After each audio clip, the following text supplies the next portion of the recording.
ენერგეტიკული უსაფრთხოების თავად კონცეფცია უკვე რადიკალურად იცვლება 21 საუკუნეში აი ამ კლიმატური შეზღუდვების გათვალისწინებით.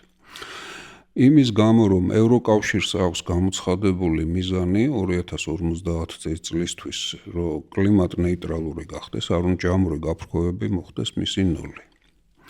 ეს არის ძალიან ამბიციური ამოცანა, რომელიც მოითხოვს უამრავი ინვესტირებას, ახალი ტექნოლოგიების განვითარებას და რადიკალურად შეცვლას თვითონ ენერგეტიკული სურათისა, როგორც მოხმარების მხარეზე, ასევე მიწოდების მხარეზე.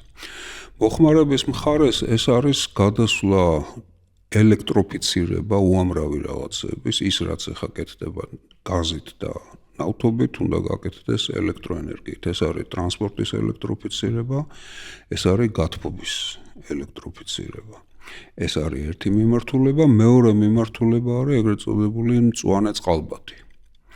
ანუ ეს არის წყალბადი, რომელიც მიიღება წყლის გახლეჩვით განახლებადი ენერგიის საშუალებით, ამიტომ მას არ ერთვის ნახშირორჟანგის გაფრქვევები არ ხდება ამ დროს და მთელი ინფრასტრუქტურა და ქსელების იგეგმება ევროკავშირში განხორციელება, მთელი დერეფნები ევროკავშირის ტერიტორიაზე, რომელიც წყალბადს გაატარებს და წყალბადი ჩაანაცვლებს გაზს იმ ადგილებში, სადაც ელექტრობით ვერ მოხდება ჩანაცვლება.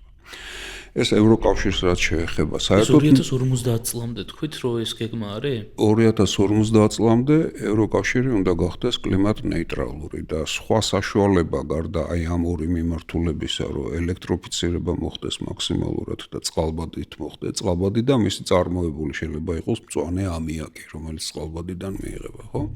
აი ამ საწვავით მოხდეს ჩანაცვლება. აი ეს არის მაგისტრალური მიმართულება და შესაბამისად ამისთვის არის საჭირო გარკვეული ახალი სხვანაირი რესურსები.